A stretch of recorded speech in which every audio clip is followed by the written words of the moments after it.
Hi, I'm Christian. And I'm Angela, and we are married And bored.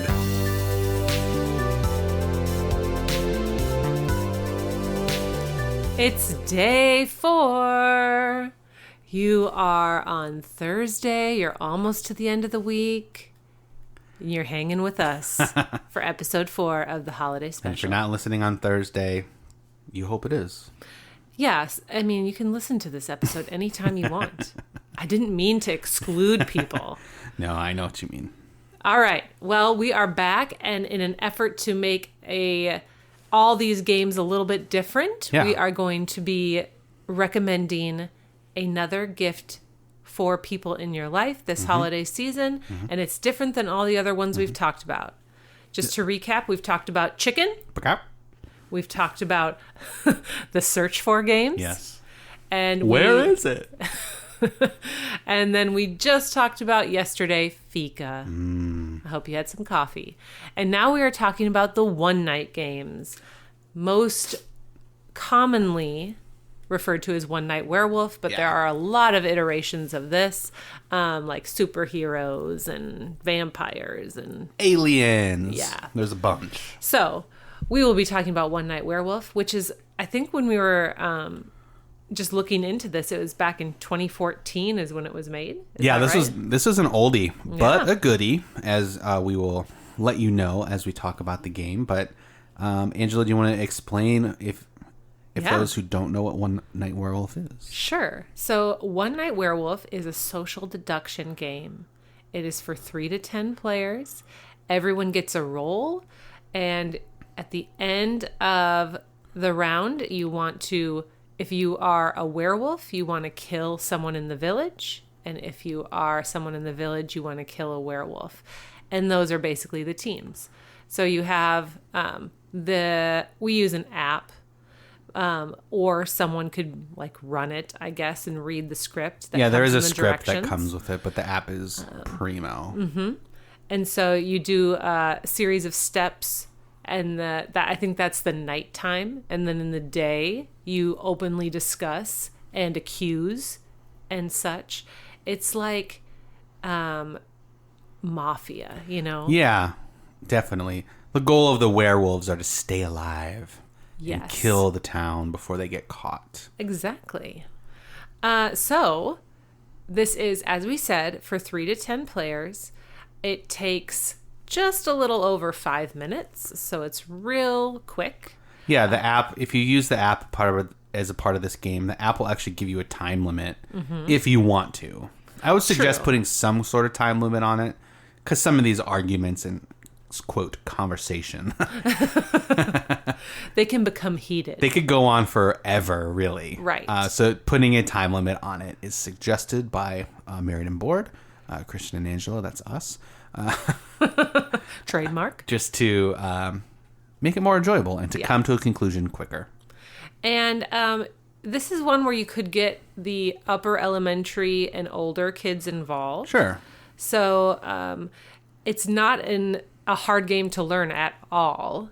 It's just a matter of, the bluffing part. Like, can the kid bluff? Yeah, is your kid a good liar? Yeah.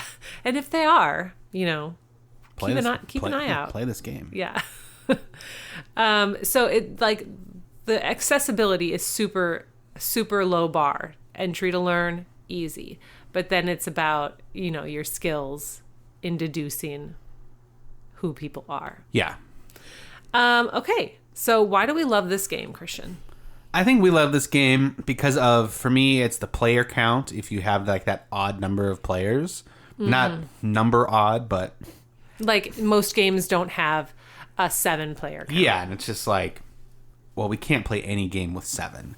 It's like 5. Even some games don't even go to 6 anymore. Right. And so having this game push that limit up to 10 is nice. I like this one because it is quick as well, and it's a fun game to get people riled up. Yeah, if you are playing this one with the right group, it can be so fun. Yes. You don't want to play with anyone that's too cool for school and just like won't get into it. Whatever, I'm the werewolf. Yeah, whatever, I don't get what's going on. And you don't want to play with anyone who is like cannot separate this game from reality and gets way too into it. But, or maybe I shouldn't say gets into it, but like lets the result of the game impact the rest of their day. Yeah, or even subsequent plays. Yes. Last game you said you were the werewolf, but you weren't, so I don't trust you. Yeah. It's like, no, this game is about lying. Yeah, this game is about lying. I like the spooky theme. I know there's different iterations of this game, but I just like the werewolf. Yeah, the original. It's cool. The original. The superhero one, our kids have it, and we've played it, and it's the same game, but I just like the theme of being the werewolf and the villagers better. Ultimo Man, open your eyes. Like, okay. All right, so this one, as we mentioned, has an app, and the app walks you through the night round. Yeah. So that's nice that nobody has to have the script in their lap and read while also trying to fulfill their role and also trying to not peek at other people's roles. Is the app absolutely necessary? No. But we find that it also adds a little bit of ambiance to it. And it's highly recommended, Yeah. especially for new players too. This is the hardest part of the game right here, I think, is that night phase, is when the first couple rounds people don't really understand what's going to happen, and and they're like, wait, I was the seer and I didn't do what I was supposed to do. It's like, well, listen to the app. Like, it's not... It'll tell you exactly what to do. People come into board games sometimes very overwhelmed. Right. They're like, oh my gosh, the rules. No, just listen. All you have to do is follow directions. Right. And once that happens after the first couple of rounds, all the kinks get, flattened out, then you're good to go. Yeah. And this game can be just many rounds in a row, just because it's like 5 to 10 minutes each time. Yeah, I think with our kids and their friends, we have played it like 6 or 7 times in a row. Just round after round. Yep. So speaking of that, it's for, we would say, who's it for? It's for families. It's also for, if you have that right group of friends. We have played this game at a work retreat of yours one time. And cabins. So that was all, adults. That wasn't any kids of any age. And we were all having fun. Yeah. I think that you have to make sure you have the right group. So maybe your family isn't the right group. You'll have to be the judge of that. But this has the potential to be like such a fun, like active game. It's interactive. And so it's not like you're learning a bunch of rules, really. You're just kind of sitting down and having, social deduction,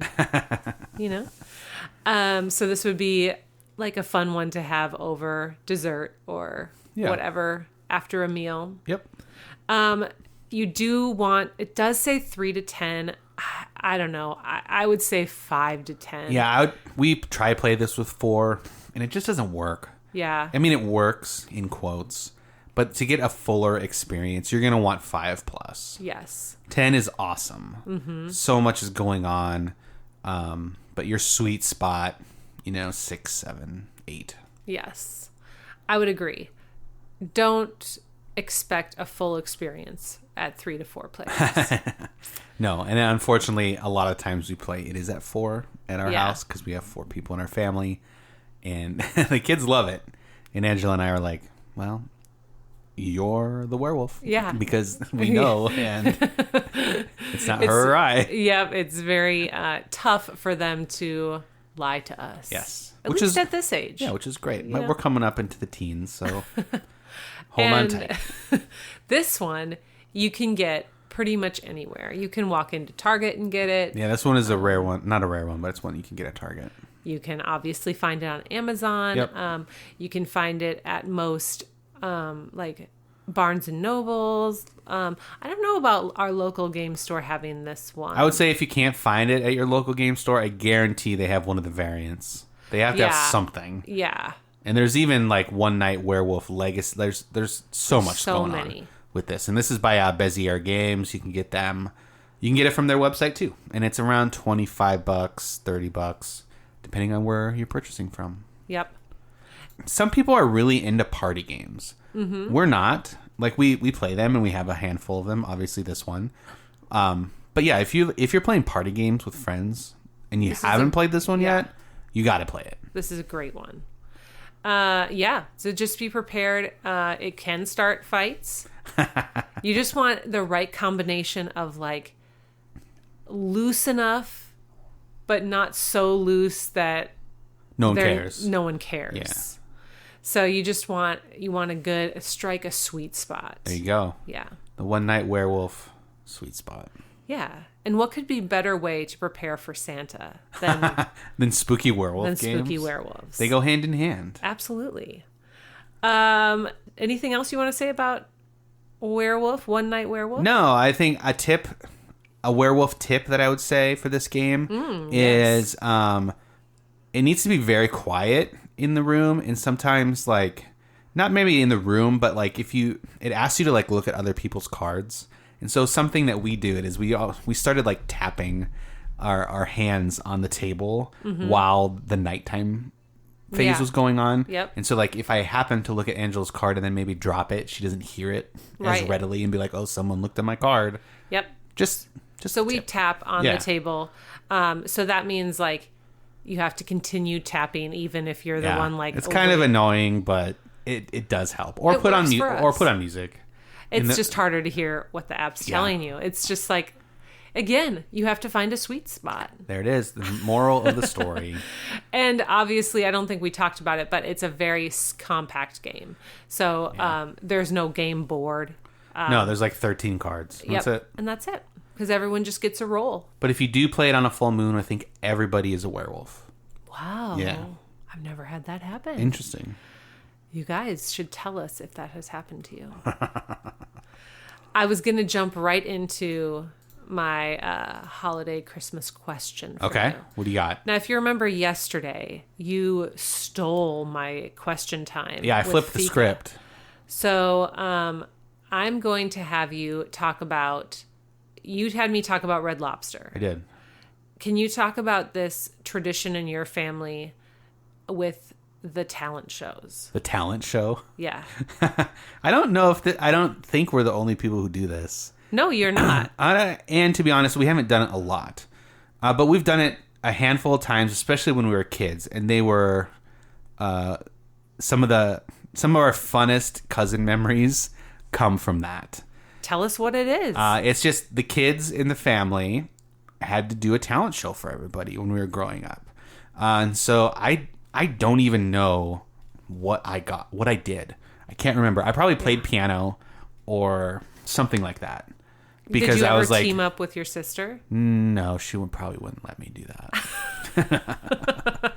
I'm thinking, because this was like, middle of elementary school, 3rd, 4th grade. Mm-hmm. I probably played piano and did something like that. Okay.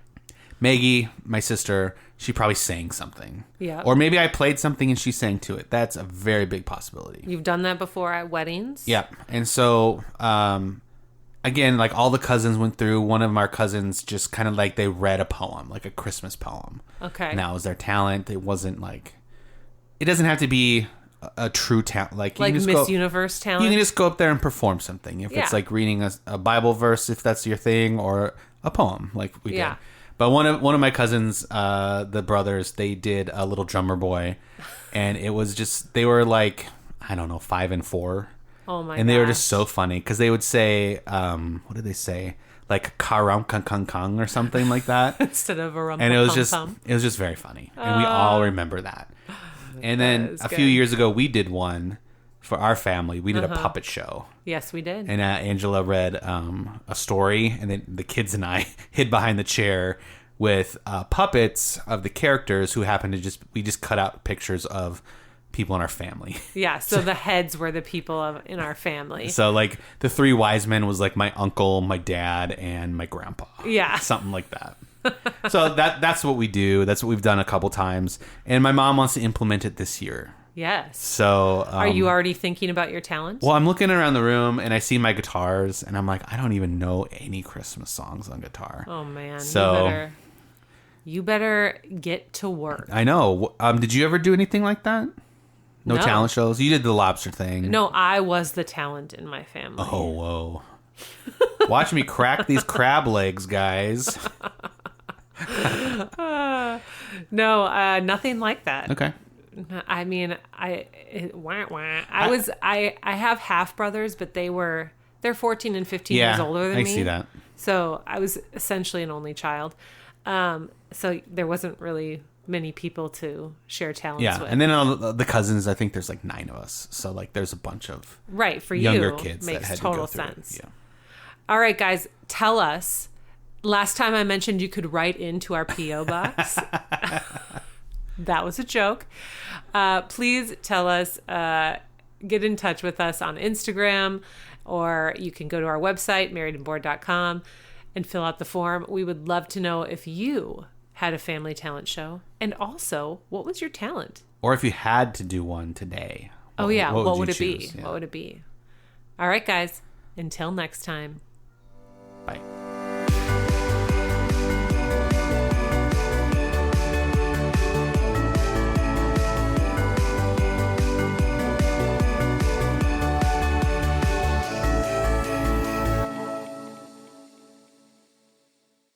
Listen to the app.